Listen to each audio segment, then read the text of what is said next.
जैसे कि for example schools के अंदर आप कहते हैं कि ज्यादातर बच्चे बैठे रहते हैं, ज्यादा they have to move, they have to explore, but don't you think that is same in corporates as well? Corporates के अंदर भी majority of the people are sitting in front of their desktops and laptops and constantly working. In fact, अब तो घर पे भी काम लेकर आया था. Right. They don't even have time to move. Right. Constantly under stress.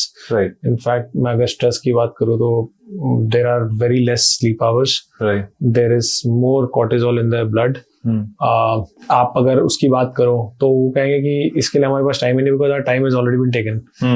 So don't you think that this will help? This will be a very big, I would say, boon to the corporates, because even they should try this out, because corporate India भी इस time पे struggle कर रहा है, right. और entertainment के नाम पे सिर्फ reels को scroll कर रहा है. Right. So mindful behavior की आप जो content consume करते हो आपको affect करता है.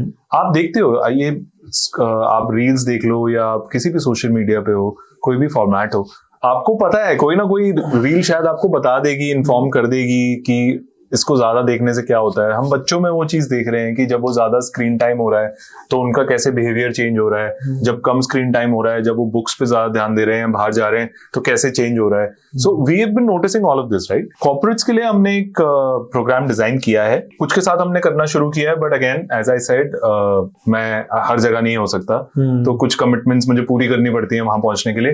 But you are absolutely right, हमने सिनेमा टूल्स और थिएटर टूल्स को लेके अवेयरनेस के अराउंड बहुत सारी चीजें बिल्ड की है. मैं आपको एक एग्जांपल देता हूं. एक बॉस है, उसका एक सुपर बॉस है और उसकी एक टीम है. अब ये बॉस अपने सुपर बॉस के पास गया. सुपर बॉस ने शायद उसका मूड ठीक नहीं होगा या दिन अच्छा नहीं जा रहा होगा या व्हाटएवर, फ्रस्ट्रेटेड होगा कि काम नहीं हुआ है, डांट दिया. अब ये बॉस नीचे आया अपनी टीम के पास और इसने अपनी टीम को डांट दिया क्योंकि कहीं तो निकलेगा.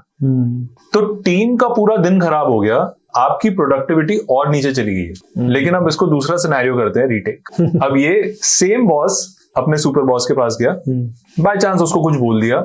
इस बॉस में इमोशनल रेगुलेशन है क्योंकि ये इमोशनली इंटेलिजेंट इंसान है. ये नीचे आए, इन्होंने अपनी टीम से कहा देखो ऐसा है, मेरा मूड है अभी थोड़ा सा खराब, मैं आपसे थोड़ी देर बाद बात करूंगा. आप 10-15 मिनट बाद अपने क्वेश्चंस लाएं. उन्होंने अपना जो फ्रस्ट्रेशन है वो इनके ऊपर नहीं निकाला. And this person may be he chances, may be he has another outlet, may be he knows how to centre himself. उन्होंने अपने आप को सेंटर किया और उसके बाद अपनी टीम से बात की. तो आपने प्रोडक्टिविटी बचा ली ना, आपने प्रोटेक्ट भी कर लिया. पर ये सिर्फ इमोशनली अवेयर इंसान कर सकता है, और इमोशनली अवेयर हमको जो टूल्स आते हैं वो थिएटर और सिनेमा के थ्रू है, और बहुत इंटरेस्टिंग होता है. अगर आपको एक क्लिप अच्छी लगी और आपको और ऐसे क्लिप्स देखने हैं, then do subscribe to the solo clips for more such clips.